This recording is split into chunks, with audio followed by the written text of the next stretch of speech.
Sahau ati kuna serikali atapata. Hakuna kitu atapata. Na mimi nataka nimwambie bwana Kitendawili, mambo ya uchaguzi tulimaliza. Ni kweli ama si kweli? Hakuna vile mtu anaweza kupata serikali kupitia maandamano ama fujo ama vita ama ghasia. Welcome to Primetime Analysis. I am Victor Onyango. Now, William Ruto, the President of the Republic of Kenya, is cornered and he remains a man under siege. All of you know that starting tomorrow, we will have a 3-day consecutive demonstration that will be going on across the country.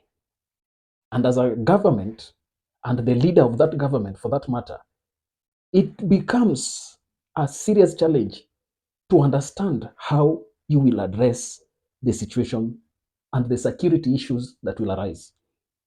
William Ruto and his Kenya Kwanza regime have deployed different strategies to ensure that starting tomorrow, they have better means of handling the protesters that will come out. But there are certain things that remain very critical for William Ruto. First of all, he has a history and a case that is in the ICC. Whether he was acquitted or not, but they were brought to a halt because of lack of evidence. That tainted his image internationally.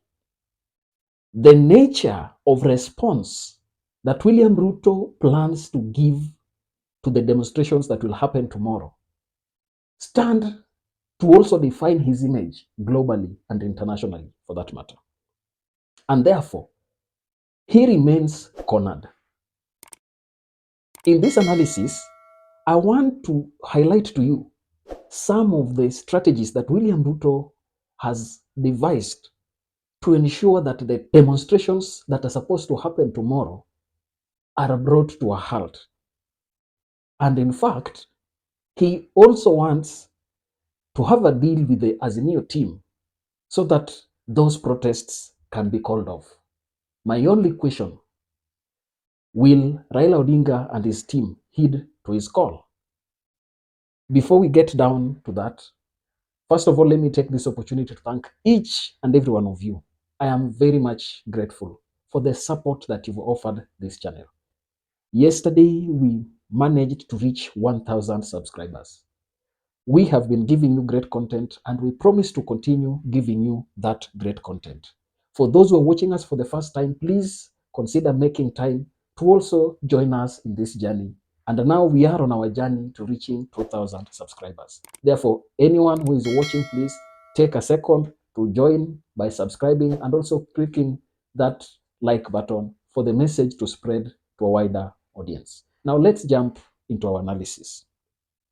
Now, in a bid to address and effectively handle the coming demonstrations, William Ruto has decided to employ certain crude tactics to ensure that he holds demonstrators and the Azimio leaders and prevent them from getting out to demonstrate.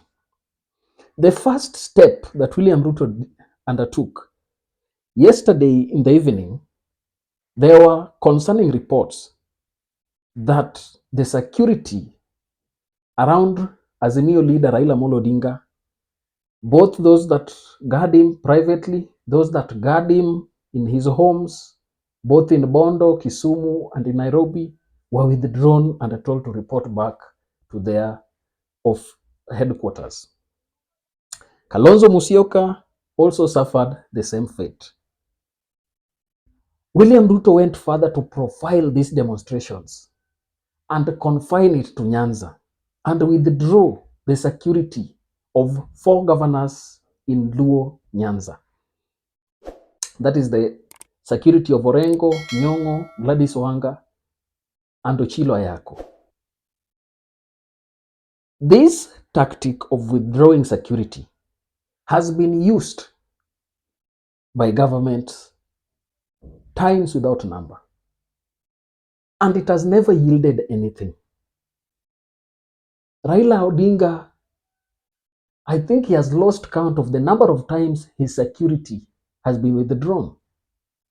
But that has never changed his mindset and his goals of trying to fight for what he has aspired for. What does William Ruto think he will achieve by withdrawing the security of these leaders? As the new MPs are also reporting that over 50 of them have their security detail withdrawn. This is a show that William Ruto is totally cornered. He has looked at all options, and the only thing he can sell is fear that those members of parliament and those leaders who would want to go for the demonstrations get afraid and do not go because they lack security. And you also remember there have been those threats all over and all around about the death and the assassination attempts over the life of Raila Amolo Odinga. So it is there to instill fear. And in my early analysis, I told you that William Ruto is using the assassination thing to condition the mind of people. They are telling people whom they know are always reckless with their words to be out there and speak so that people are conditioned in a certain way. Members of parliament will also know that this thing is a serious issue. And therefore, they will refrain from going to demonstrate. The next strategy that William Ruto has deployed is employment of special security forces to deal with the demonstrators.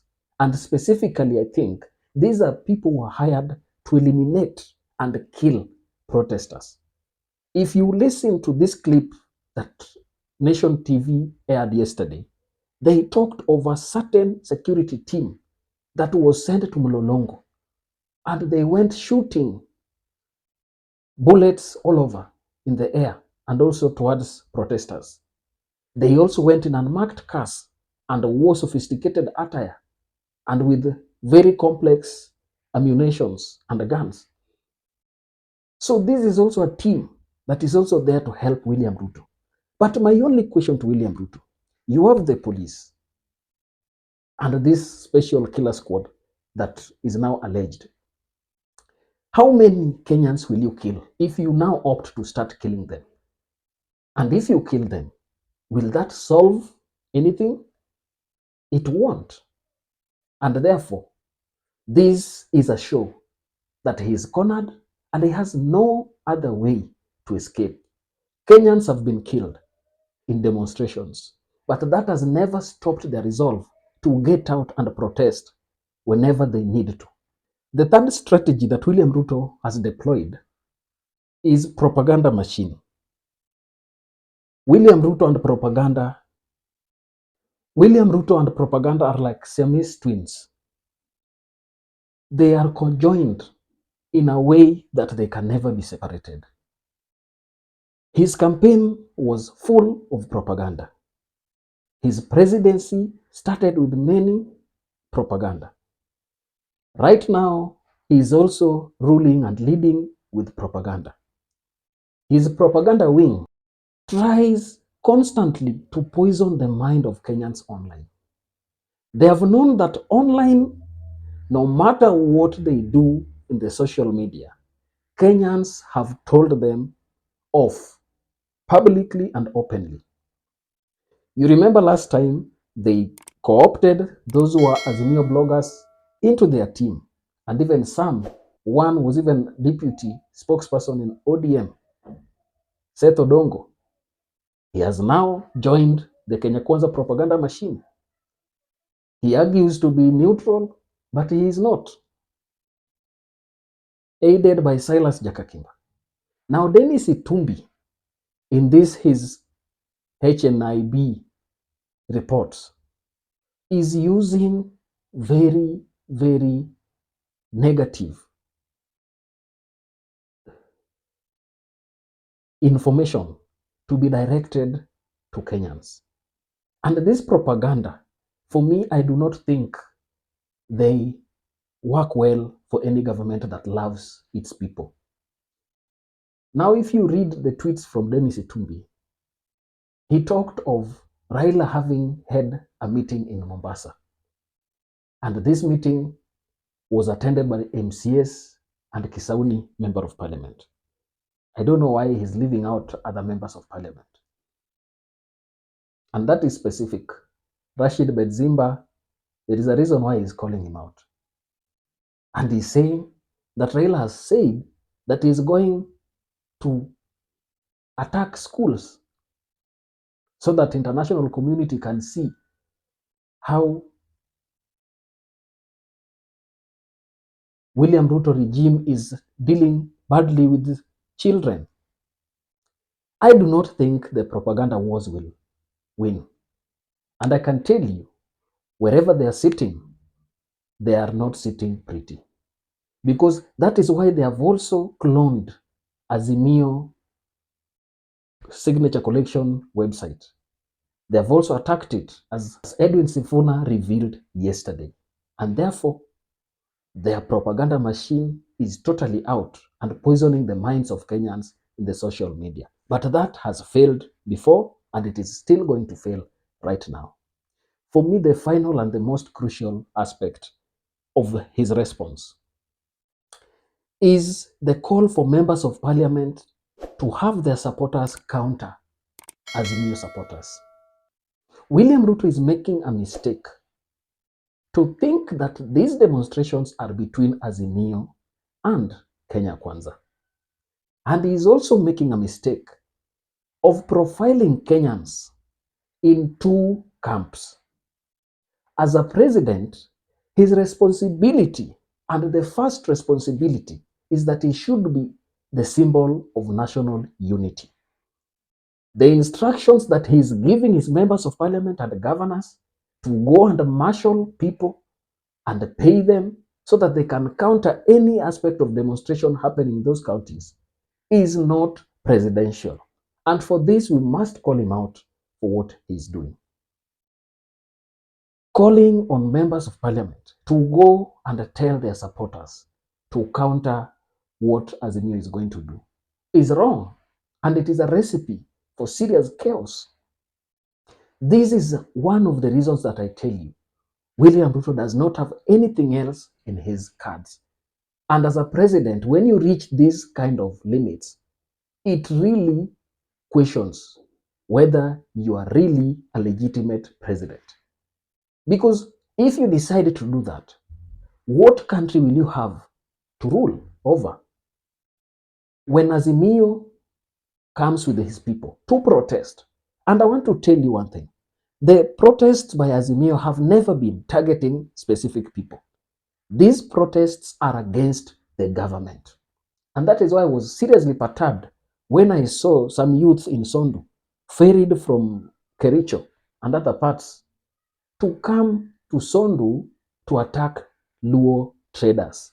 And finally, you'd realize that there are reports that William Ruto has reached out to Azimio team through Junet Mohamed and Makau Mutua and one top government official in the security sector. That could be largely Nordin Haji. I do not know what the end game is going to be.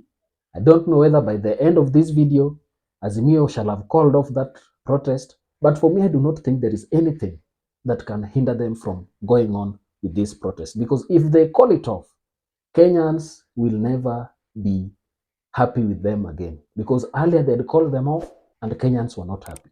I do not know what to believe. But for me, what I'm reading out of the tactics that William Ruto is employing is that he is helpless, he is rudderless, and he is clueless. That's my take. Get to talk to us down in the comment section and give us your opinion about the demonstrations that are supposed to happen tomorrow.